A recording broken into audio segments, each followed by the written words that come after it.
पर भारत ने लिया पहलगाम आतंकी हमले का बदला। भारत ने पाकिस्तान पर पीओके में खासकर आतंकी ठिकानों पर हमला किया है। अब तक 9 ठिकानों पर हमला किया गया है। ऑपरेशन सिंदूर लॉन्च किया भारतीय सेना ने। वायुसेना थल सेना ने मिलकर ज्वाइंट ऑपरेशन किया है।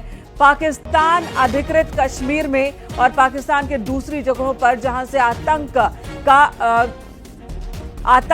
भेजता था पाकिस्तान, भारत के अंदर उन जगहों पर अटैक हुआ है। 14 दिन के अंदर ही पाकिस्तान से बदला ले रहा है भारत। ऑपरेशन सिंदूर के तहत भारत ने पाकिस्तान पर हमला किया है। पीओके में भारत की एयर स्ट्राइक हुई है और इस हमले में लश्कर का हेडक्वार्टर तबाह हो गया है। मिट्टी में मिल गया जैश का मदरसा।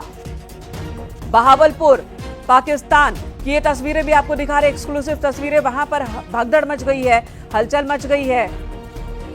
ये तस्वीरें आपको दिखा रहे हैं। और आज तड़के रात के वक्त में ही ये जानकारी दे दी गई भारतीय एयरफोर्स की ओर से कि भारत की ओर से अटैक कर दिया गया ऑपरेशन सिंदूर के तहत। और ये तस्वीरें आपको दिखा रहे हैं, बहावलपुर पाकिस्तान की तस्वीर। लश्कर का हेडक्वार्टर मुरीदकी में जो कि पूरी तरह से तबाह कर दिया गया है। बताया यह जा रहा है कि यहां पर आतंकी पनाह में थे और जो दावे किए जा रहे हैं कि 75 आतंकियों को ढेर कर दिया गया है। एयर स्ट्राइक में 9 जगहों को टारगेट किया भारतीय वायुसेना ने। तीन जगह है जहां पर 9 पॉइंट्स पर अटैक किया गया और 75 आतंकियों को मार गिराया गया है, ये दावे किए गए। आपको दिखा रहे हैं रात के अंधेरे में कैसे भारतीय वायुसेना के विमानों ने पाकिस्तान के उन हिस्सों पर अटैक किया जहां पर आतंकियों को पनाह दे रखा था इन्होंने। आतंकियों का जहां पर ठिकाना था, एक एक कर 9 ठिकानों पर अटैक हुआ और इस तरह से लश्कर का हेडक्वार्टर जो कि मुरीदगी में, वो पूरी तरह से तबाह कर दिया गया है। हालांकि पाकिस्तान की सेना इस वक्त प्रोपेगेंडा फैलाने में जुटी है। पाकिस्तान का सेना का कहना है कि भारत ने अटैक किया है, यानी कि वो मान तो हैं कि भारतीय वायुसेना ने अटैक किया है। और ये तस्वीरें आपको दिखा रहे हैं, ये तस्वीरें हैं मुरीदकी के लश्कर के जो आतंकी संगठन लश्कर-ए-तैयबा, उसका हेडक्वार्टर जो कि अब मलबे में तब्दील हो चुका है। यहीं से आतंकी जो है वो आतंक फैलाते थे, भारत की धरती को थर्राने का काम किया करते थे। लेकिन अब ये जगह जमींदोज हो चुकी है और हलचल बहुत ज्यादा बढ़ गई है।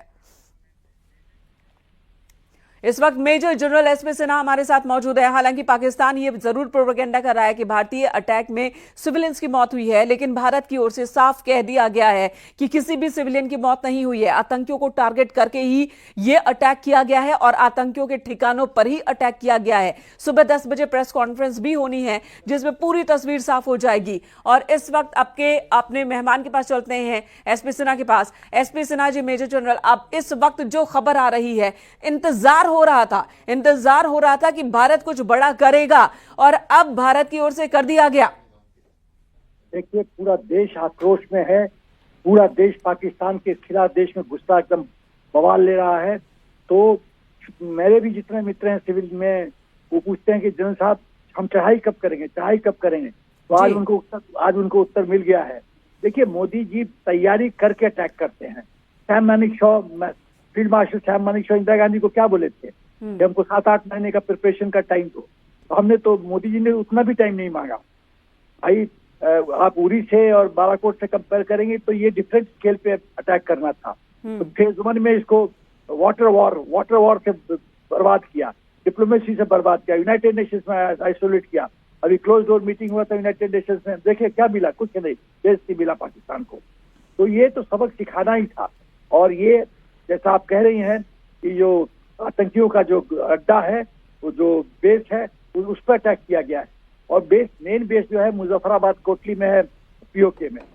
तो मेरा ये कि और भी वाइटल एरिया जो है और वाइटल टारगेट्स है, तो उनको भी बर्बाद करने की जरूरत है। और यदि सिविलियंस भी मारे जाते हैं तो इंटेंशनली नहीं मारे जाएंगे, बट जो साइड इफेक्ट होगा वो तो होगा। क्या उन्होंने हमारे सिविलियंस को नहीं मारा? पहलगाम में मारा। तो जैसा करोगे वैसा भरोगे। हम इंटेंशनली जैसा करोगे वैसा भरोगे। और प्रधानमंत्री ने पहले ही कहा था, जब वो इस अटैक के बाद 22 अप्रैल को जो अटैक पहलगाम में आतंकियों ने किया था, पाकिस्तान समर्थित आतंकियों ने, तब भी प्रधानमंत्री ने यही कहा था विश्व को संबोधित करते हुए कि हम इसका बदला लेंगे, करारा जवाब देंगे और ऐसा जो कि मिसाल बने। और पीएम मोदी ने जो कहा और जिस तरह से जिक्र किया कि हमारे देश की बेटियों का सिंदूर छीन लिया गया, तो ऑपरेशन सिंदूर, आखिर इस ऑपरेशन का नाम, इस पर क्या कहेंगे आप? देखिए, ये देश का दुर्भाग्य है कि भूतकाल में पाकिस्तान हमको पर आतंक एकदम ढालता रहा, देता रहा और हम कुछ नहीं करते रहे। 26/11 उदाहरण है, जब मनमोहन सिंह ने प्रेसिडेंट ओबामा को बोला था कि हम जान के कोई एक्शन नहीं लिए कि एक धर्म विशेष को गलत संदेश जाएगा।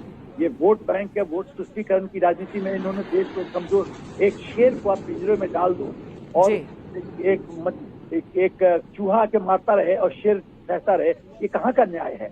ये देश को शेर को चूहा बना दिया था कांग्रेस सरकार ने, मोदी जी ने फिर से शेर बना दिया है। शेर अब पिंजरे से बाहर आया है, अब चिघार रहा है, अब पूरा देश, पूरा विश्व कांप रहा है। ये अच्छी बात है।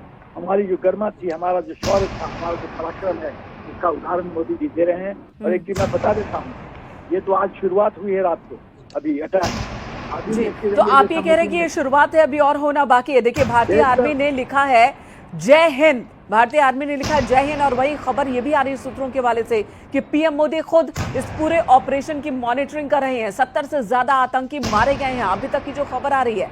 मेंढर, जो कि एलओसी के आसपास ही है, पाकिस्तान ऑक्यूपाइड कश्मीर का हिस्सा, और वहां पर भी, माफ कीजिएगा, एलओसी जम्मू कश्मीर की ये तस्वीरें भी हम आपको दिखा रहे हैं। सीमा से सीमा के उस पार कई जगहों पर जहां अटैक किया गया है, वहां से धुआं उठता हुआ नजर आ रहा है। और ये भी खबर आ रही है मेजर साहब कि पाकिस्तान, जो कि लगातार सीज फायर का उल्लंघन कर रहा था आतंकी हमले के बाद से, एक तो गलत करते हैं, ऊपर से सीनाजोरी करते हैं, अब वहां पर वो सीज फायर का उल्लंघन के इस्तेमाल में और बड़े हथियारों का इस्तेमाल करेगा। नहीं, देखिए उनके पास हथियार क्या है? सब चाइनीज डुप्लीकेट माल है, कुछ नहीं। उनके पास कोई मिशन नहीं है, उनके पास तो 4 दिन से ज्यादा का मिशन नहीं है। हम लोग का इंडिया में WWR कॉन्सेप्ट है, 30-30 concept, 30 days of intense firing and 30 days of जो नॉर्मल फायरिंग। तो 60 डेज, 2 महीने का हमारे पास रिजर्व होता है और ऑर्डिनेंस डिपोज में। उनके पास तो 4 दिन का नहीं है, ये 4 दिन से ज्यादा लास्ट नहीं कर पाएंगे। इनके पास पैसा नहीं है, इनके आर्मी डिवाइडेड आर्मी है। इनके जूनियर ऑफिसर्स मुनीर जर्मनी को रिजाइन करो, अदरवाइज फेस द मीटिंग। ये क्या लड़ेंगे?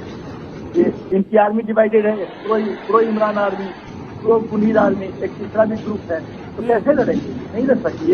ये सब कायर कौम है, जंग में नहीं लड़ सकती, इसीलिए आतंकवाद ये करते हैं हमारे साथ। जी मेजर जनरल, आप बने रहे हमारे साथ। आपसे मैं ये भी जानना चाहूंगी कि आखिर पाकिस्तान और भारत इस वक्त कहां खड़ा है आतंक के खिलाफ लड़ाई में, और इससे पहले दर्शकों को कुछ अहम जानकारी।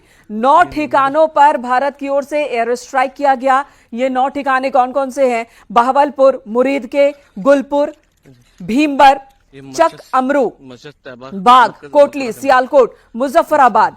70 आतंकियों के मारे जाने की खबर इस वक्त आ रही है। रफाल से स्कैल्प मिसाइल से हमला किया गया, लश्कर के ठिकानों को तबाह कर दिया गया, हाफिज और मसूद अजहर के मदरसे तबाह कर दिए गए। हालांकि हाफिज सईद को लाहौर में रखा गया है सेफ हाउस में, ये खबर हमने पहले ही दिखाई थी। आतंकियों के टॉप कमांडर मारे गए हैं जो इन ठिकानों पर मौजूद थे। पीओके में 5 और पंजाब प्रांत में 4 जगहों पर हमला हुआ। हालांकि पाकिस्तान ये जरूर कह रहा है कि हमला सिर्फ 6 जगहों पर हुआ है जिसमें सिविलियंस मारे गए हैं, लेकिन भारत की सेना की ओर से साफ कर दिया गया है। और आज भारत के अधिकारियों ने अमेरिकी अधिकारियों से बात की और जानकारी भी दी, और यही बताया कि किसी भी सिविलियन की मौत नहीं हुई है, बल्कि ये टारगेटेड हमला है, टारगेटेड और कैलकुलेटेड हमला है, जहां पर आतंकियों के ठिकाने को ही निशाने पर लिया गया। और इस वक्त हमारे साथ मेजर जनरल साहब मौजूद हैं। मेजर जनरल साहब, ये बताइएगा कि भारत ये वो भारत है जो जवाब देता है। इससे पहले बालाकोट एयर स्ट्राइक हुआ, इससे पहले सर्जिकल स्ट्राइक हुआ। पाकिस्तान को हमने बार बार बताया कि अगर तुम एक को मारोगे, हम बदले में 10 को मारेंगे और घुसकर मारेंगे, और फिर ऑपरेशन सिंदूर लॉन्च कर दिया गया। देखिए, जब तक आप आतंकवाद पाकिस्तान को ये नहीं समझाएंगे कॉस्ट ऑफ टेरर, आतंकवाद की कीमत बहुत महंगी होगी पाकिस्तान के लिए, तब तक ये कायर देश संभलने वाला नहीं है। और जैसे जियाउल ने कहा था, लीड इंडिया बाय 1000 कट, जैसे मुशर्रफ ने कहा था कि हम हिंदुस्तान से जीत नहीं सकते, हमारी आतंकवाद तो हमारी स्टेट पॉलिसी है, तो उसी स्टेट पॉलिसी पे चलते रहे हैं। लेकिन अभी हिंदुस्तान बदल गया, ये मोदी का हिंदुस्तान है, और मोदी का हिंदुस्तान रहेगा नहीं।